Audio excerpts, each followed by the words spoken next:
Saludos desde Santiago de Cuba. Saudações de Santiago de Cuba. Aqui é Danny Shaw, reportando para o The Grey Zone. Pelos próximos 10 dias vou trazer imagens, sem cortes, sem filtros, do que o povo cubano está vivendo. Uma crise de transporte em que as pessoas esperam horas e horas para tentar ver um ente querido, espremidas como gado em veículos impróprios para seres humanos. Esta é uma crise humanitária. Nenhum dos produtos agrícolas do interior consegue chegar às cidades. Vi cubanos se virando, tentando vender seus últimos antibióticos ou o que quer que tenham apenas para conseguir uma refeição no dia. E isso é só o começo. Precisamos soar o alarme, porque esta guerra contra Cuba, este bloqueio começou de forma intensa em 1990, e Cuba ficou isolada, e está mais isolada do que nunca. Esta é a intensificação de 36 anos de um ataque à soberania cubana por parte de Marco Rubio, Donald Trump, Joe Biden, democratas e republicanos.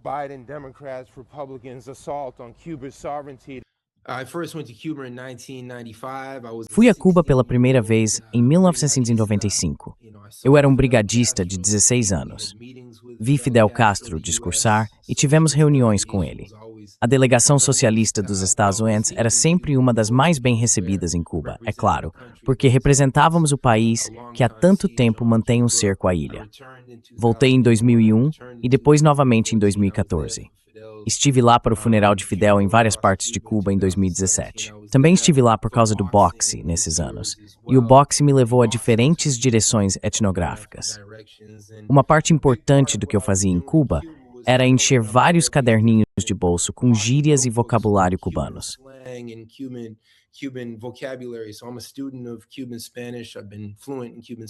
Sou estudante de espanhol cubano.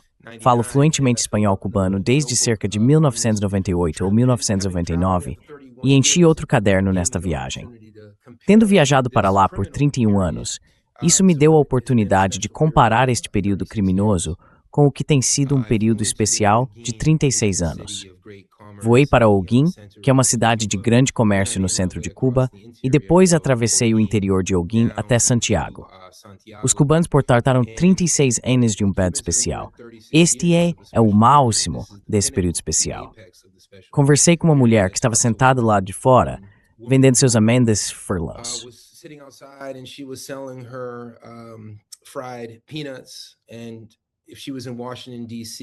E se ela estivesse em Washington, D.C. ou em Nova York, talvez a tivéssemos, entre aspas, confundido com uma pessoa em situação de rua ou algo assim. Mas não, ela estava extremamente atenta. Perguntei a diferentes cubanos, se aquele foi o período especial, então o que é isto? E ela respondeu com muita franqueza, este é o período criminoso, por causa da quantidade de pessoas, incluindo ela mesma, que estavam com fome, que não conseguiam receber sua chequera, que é a aposentadoria. Vi repetidas vezes filas de idosos tentando de sua pensão. O cerco está afetando todos em Cuba. É impossível conseguir gasolina. O transporte está praticamente parado.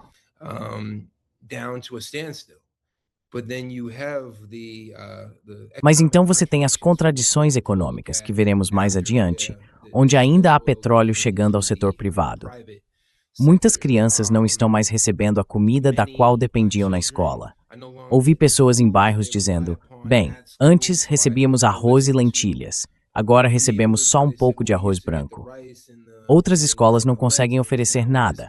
Alguns professores nem conseguem chegar porque não têm transporte. Então, se não estiverem a uma distância que possam percorrer a pé, como vão trabalhar? Agora, as enfermeiras estão fazendo turnos de 24 horas porque têm dificuldade para chegar ao trabalho.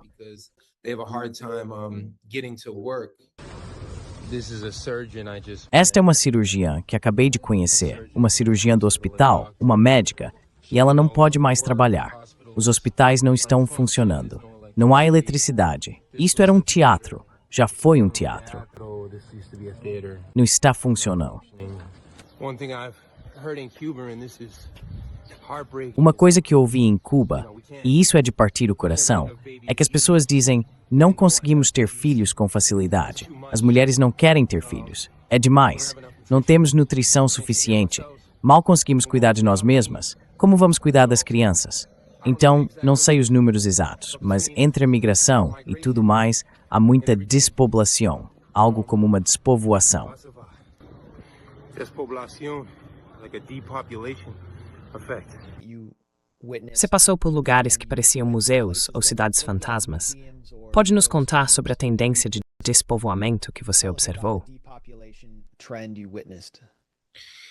I went to a town called Banes. Fui a uma cidade chamada Banes. Eu tinha alguns amigos que eram dançarinos de salsa e maratonistas que, coincidentemente, eram dessa pequena cidade perto do mar, no interior de Holguín. Enquanto eu andava por lá e conhecia as pessoas, parecia uma nação de viejitos, uma nação de idosos. Dava para ver que era meio uma cidade fantasma. You can see kind of the ghost town effect, and really it's sometimes Aí parece uma nação de ancianos, de pessoas idosas. of old people.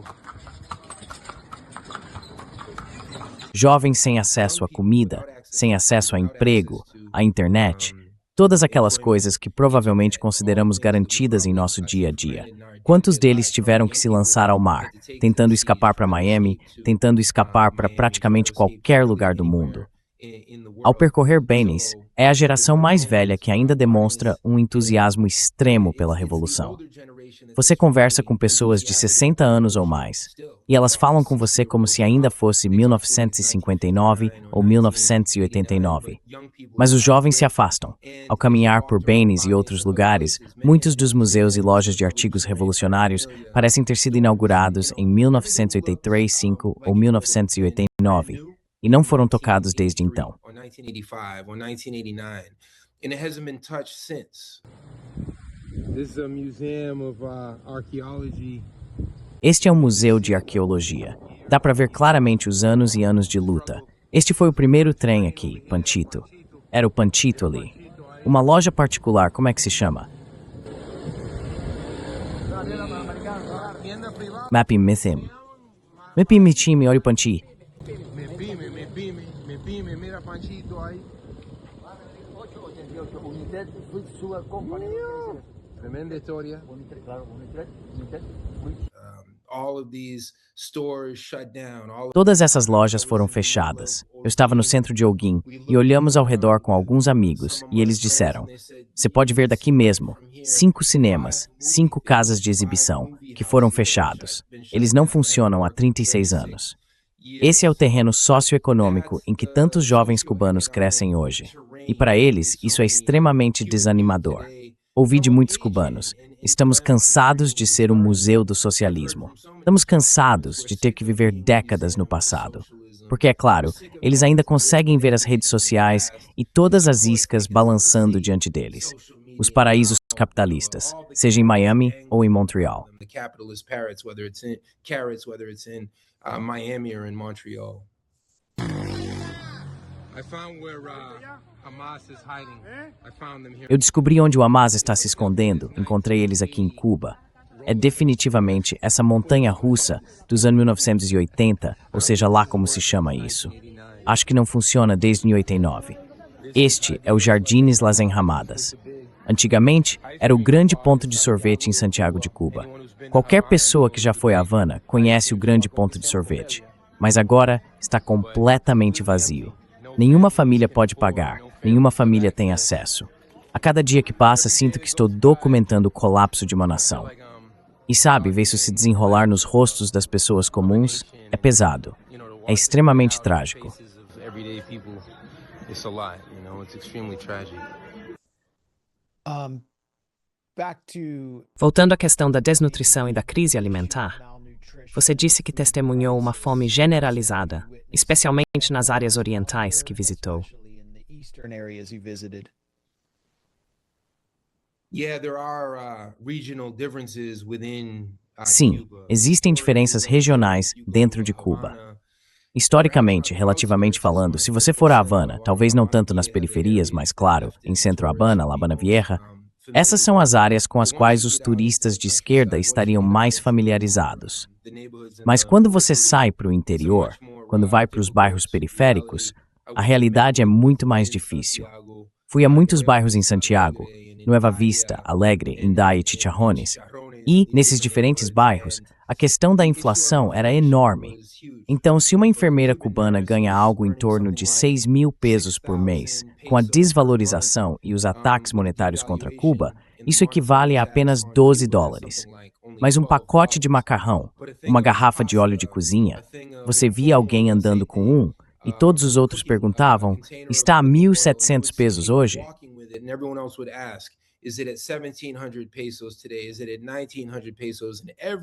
Está em 1.900 pesos. E todas as manhãs os preços subiam. Logo, uma garrafa de óleo de cozinha passou de representar 1/5 do salário de uma enfermeira para 2/5, e depois para metade do salário dela. Esse tipo de inflação é o que está matando as pessoas. O governo cubano, o sistema cubano, simplesmente não é forte o suficiente. É Davi contra Golias. Eu realmente vi fome extrema, foi de partir o coração. Ouvi de crianças pequenas. Antes, a gente recebia arroz e lentilhas na escola. Agora, só recebemos arroz. Agora tiraram até o arroz. Não podemos mais ir à escola. Nossos professores não conseguem mais chegar lá. É, portanto, uma crise generalizada de desnutrição. E sabemos que a desnutrição, em algum momento, se transforma em fome e inanição.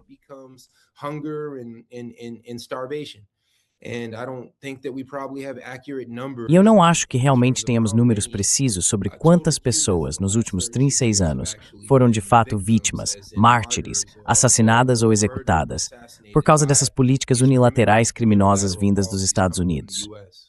Você quer dizer grandes números de mortes em excesso devido ao embargo e agora ao cerco energético? Sem dúvida. Se não há energia, então, por exemplo, qualquer pessoa que trabalhe num bar ou restaurante que sirva bebidas alcoólicas ou cerveja, se as refinarias forem paralisadas por falta de eletricidade e o transporte parar por falta de combustível, como qualquer bar poderia funcionar? Assim, o desemprego em massa começa a se infiltrar agora, dia após dia.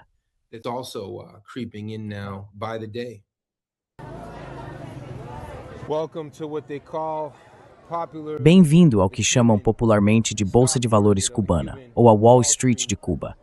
É aqui que todo mundo vem, seja para comprar uma bicicleta nova, antibióticos, sapatos, comida, é aqui que se encontra de tudo. O lugar se chama Calle 13 e as pessoas vêm das províncias, de Guantánamo, de todas as partes de Holguín. Aqui você encontra qualquer coisa. É o que chamam de La Economia Paralela, a economia paralela. O Estado não tem controle aqui. Na verdade, você vê vários soldados por perto. E eles não fazem nada diferente de qualquer outra pessoa. Eles são aqui a comprar frutas, verduras ou cubos. And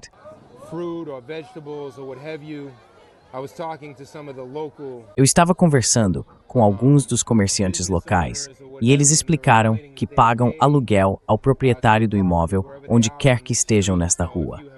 Então, se você tem uma propriedade aqui, se teve sorte, pode ganhar uma pequena renda alugando seu espaço. Mas tudo isso, na economia paralela, está fora do controle do Estado, é claro. Não é algo sobre o qual o Estado vá falar abertamente. Mas é assim que os cubanos sobrevivem no dia a dia. Todas as distorções estabelecidas no contexto do que o bloqueio foi concebido para ser sob John F. Kennedy e Lyndon Baines Johnson realmente permaneceram intactas.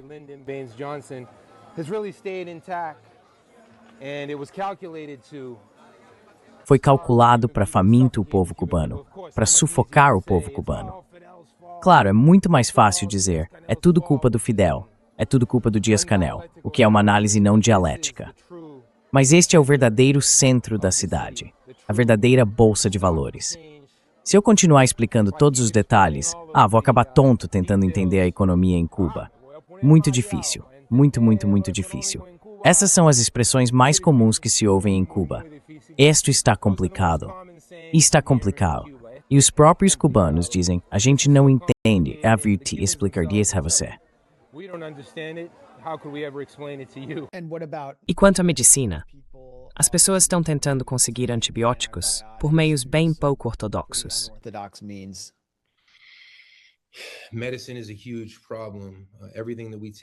A medicina é um grande problema. Tudo que consideramos garantido, aspirina, Tylenol, ibuprofeno, antibióticos, você vai encontrar pessoas tentando trocar no chamado mercado negro, na economia informal. Eu estava hospedado com uma família onde o futebol é enorme. A FIFA e outras organizações de futebol fizeram muitos investimentos em Cuba porque, claro, sempre associamos Cuba ao boxe e à pelota, o boxe e o beisebol. Mas o futebol era enorme e também é o esporte mais simples, certo? Você só precisa de uma bola e pronto.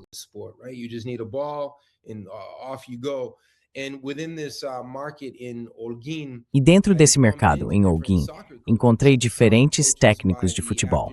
À tarde eles estavam lá, mas não conseguem ganhar a vida. Não conseguem sustentar suas famílias como atletas, ex-atletas e treinadores. Então ficam lá vendendo este ou aquele antibiótico. As pessoas tiveram que ser extremamente criativas. O governo, é claro, está ciente desses mercados clandestinos, mas não intervém. Eu até vi soldados passando por eles. É lá que soldados e policiais precisam comprar, mas fazem isso, sabe, fora do horário de serviço. Então a economia cubana foi distorcida de 10 milhões e meio de maneiras, direta e indiretamente. Essa é toda a razão de ser disso.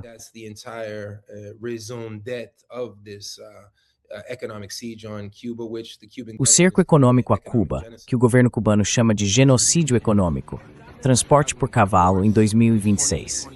Elon Musk pode ter 800 bilhões de Teslas, enquanto o povo cubano é reduzido a se locomover a cavalo.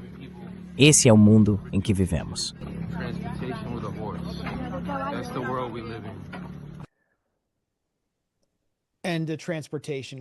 E a crise de transporte está no cerne da questão. Se você não consegue levar comida ao mercado, as pessoas não podem comer. Você viajou por aí, teve que ir de charrete.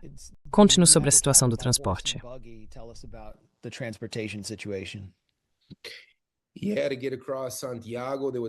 Sim, para atravessar Santiago, houve momentos em que consegui pegar triciclos elétricos com painéis solares que vinham da China e de outros lugares do exterior. Essa é uma forma de transporte elétrico. Mas depois, sim, é cavalo e charrete. E é difícil acreditar que estamos em 2026. Eu estava nessa charrete e bem na minha frente havia um cirurgião que ganha 12 mil pesos por mês. Isso dá 24 dólares. 24 dólares hoje, e em uma semana pode cair para 21. Então, como um cirurgião consegue se alimentar? Não havia suprimentos nos hospitais, nas policlínicas. Os cirurgiões muitas vezes precisavam comprar seus próprios materiais, o estetoscópio, o gorro, o equipamento para aplicar um soro, coisas simples que normalmente consideraríamos básicas. Um dia, tentei ir a La Maya, Alto Songo, nos arredores de Santiago. São regiões histórico-afro-cubanas, muito famosas por sua música.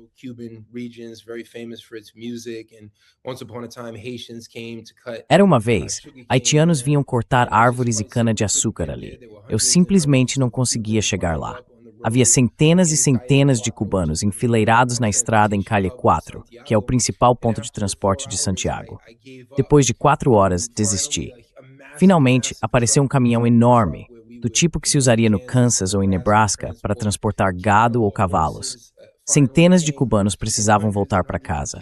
Sabe, eu não tinha a mesma urgência. Também havia um monte de prisioneiros que precisavam se apresentar de volta à prisão. Então foi um caos. Gente se empurrando e se cotovelando. Foi difícil ver centenas de pessoas tentando se apertar dentro daquele caminhão. Eu simplesmente não consegui entrar. Mas essa é a luta diária para ir do ponto A ao ponto B.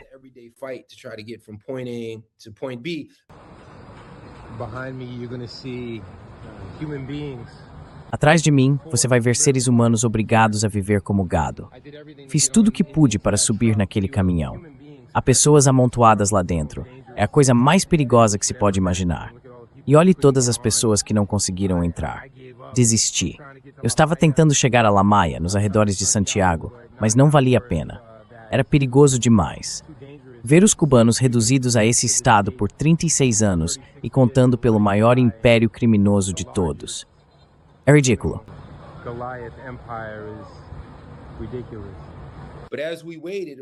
Mas enquanto esperávamos, foi muito revelador. De repente você vê um SUV passando a 80 km por hora. Em seguida, um Mercedes-Benz passa em alta velocidade. Então, é claro, isso também levanta muitas perguntas. E acho que essas são perguntas legítimas que precisamos levantar e abordar também.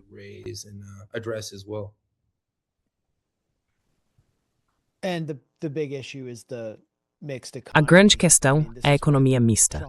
Quero dizer, é isso que Trump vai explorar. Você pode explicar como surgiu a economia mista, o que ela significa para os cubanos comuns e como Trump pretende explorá-la com seu discurso de uma aquisição amigável?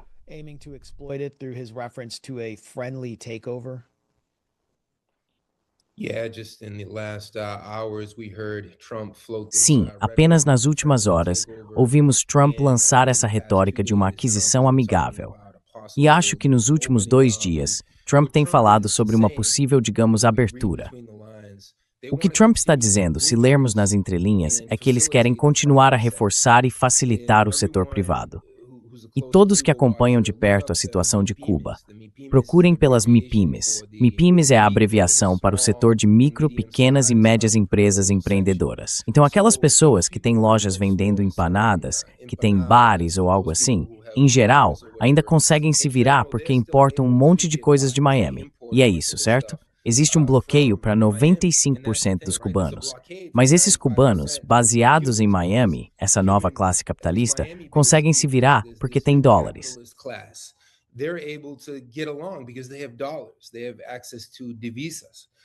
Eles têm acesso a divisas, então conseguem montar suas lojas.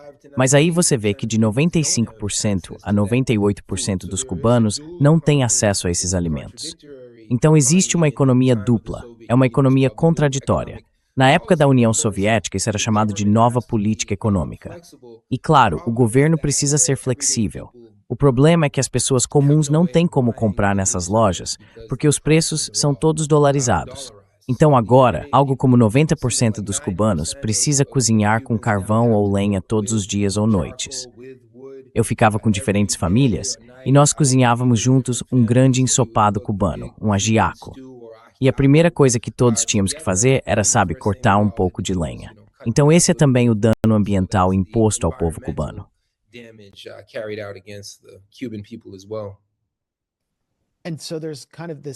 Então existe esse tipo de classe capitalista, e você disse que os viu dirigindo BMWs, enquanto outras pessoas nem conseguiam transporte. O que eles representam politicamente? Eles agora são um fator na política cubana?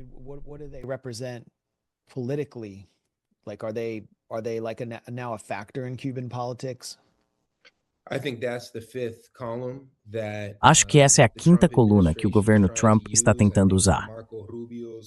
Acho que os Marco Rubios são os porta-vozes dessa classe emergente. Eles realmente começaram a aparecer no início dos anos 2010. Você tinha Raul Castro, que aprovou uma legislação por uma economia mista e respeito à propriedade privada, algo novo na história cubana. Depois, em 2021, veio a lei sobre as MIPIMES. E acho que essa nova classe, que agora é muito estável, é o meio pelo qual eles vão tomar o controle de Cuba. Tem sido um processo constante. Acho que o golpe, de muitas maneiras, já está em andamento. Essa realidade econômica, esse pilar econômico, que é contraditório aos interesses das massas cubanas, já tem certa influência política. E acho que muito disso está acontecendo a portas fechadas. Não estou apontando o dedo para o David.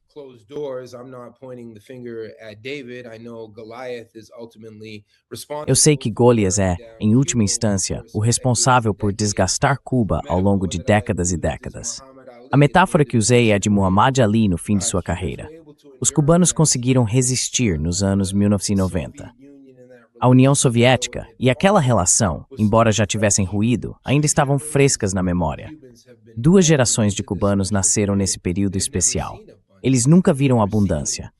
Nunca viram que o socialismo, no fim das contas, é preponderância material. E a maioria dos jovens nunca viu isso. Então acho que é muito desanimador para eles.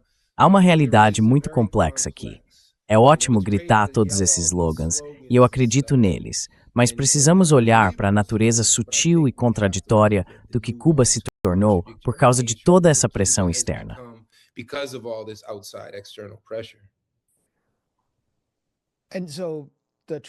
Então, o governo Trump, por meio do pequeno cartel de Marco Rubio, diz que está em negociações com Sandro Castro, um influenciador e neto de Fidel Castro.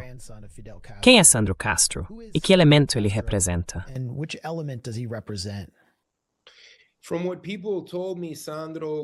Pelo que me disseram, Sandro Castro, o neto, realmente representa esses interesses de negociação. Mas não acho que isso reflita a realidade da grande maioria dos cubanos. O termo em que cheguei, aquele que senti no fundo do meu ser e do meu coração, é que se trata de uma espécie de seleção natural capitalista. Continuei me perguntando, enquanto caminhava pelas ruas vendo tantas pessoas com fome, e a cada 10 quarteirões, mais ou menos, uma loja particular. Bem, a comida, sabe, a combustível. No meu último dia, e as pessoas podem me julgar por isso, eu disse quero cobrir o máximo de terreno possível. Eu não tinha conseguido me locomover muito por causa da crise de combustível. Então, por $100, aluguei um carro, com a gasolina incluída, o motorista incluído.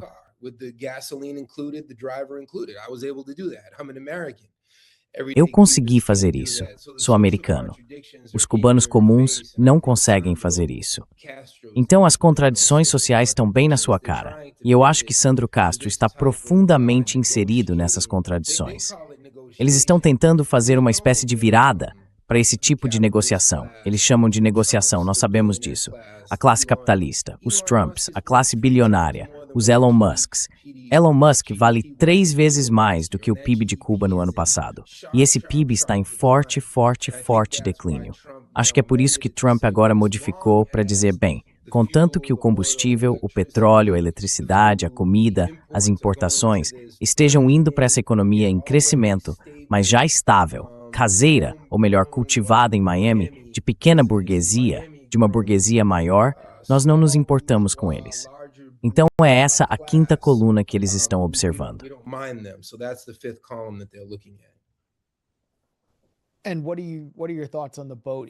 E quais são seus pensamentos sobre a incursão de barco? Você vê isso como um pretexto para uma invasão militar mais ampla? Parece bastante óbvio que esses terroristas estavam treinando sob a supervisão das autoridades federais dos Estados Unidos e receberam algum tipo de permissão especial da Guarda Costeira para testar as defesas de Cuba. Essa é a minha opinião.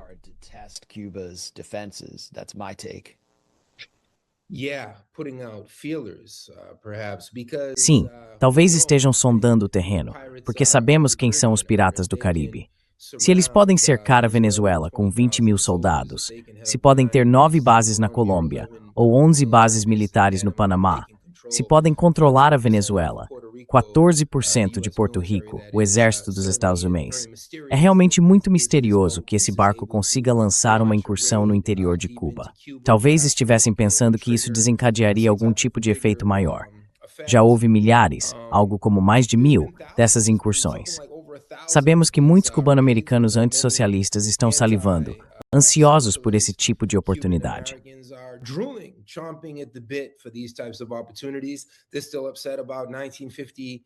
Eles ainda estão revoltados com a Revolução de 1959 e com toda a nacionalização das terras. Mas a verdadeira guerra contra Cuba não veio dessa forma. Ela veio na forma de sabotagem econômica, genocídio econômico, novamente, para citar o governo cubano. Muitos cubanos me perguntam, alguma maneira de eu chegar ao Haiti? Alguma maneira de eu chegar à República Dominicana? No Haiti, você passa pelos diferentes bairros, pelas favelas, e as crianças ainda conseguem encontrar algumas bolinhas de gude, uma bonequinha ou um pedaço de pão. Já em Cuba era como um deserto em muitas partes. Você via as lojas do governo. As prateleiras estavam completamente vazias.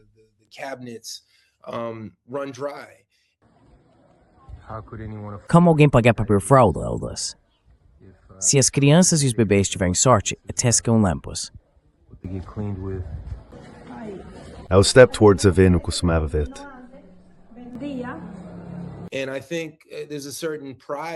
Acho que existe um certo orgulho entre o povo cubano. Eles não querem falar abertamente sobre algumas dessas coisas. Muito do trabalho que fiz lá acaba sendo com a minha voz. Não porque eu quisesse assim, mas porque depois que conversei com grupos de pessoas, depois que visitei casas e disse, ei, vamos registrar isso em vídeo, falem diretamente com o povo americano, tentaremos divulgar esse material. Apesar de toda a censura, eles diziam não. Sabemos que estão rufando os tambores de guerra contra o Irã, a Venezuela e Cuba. Mas assim que eu tentava apontar a câmera para eles, de jeito nenhum. Os cubanos simplesmente simplesmente não se sentem à vontade para falar sobre isso.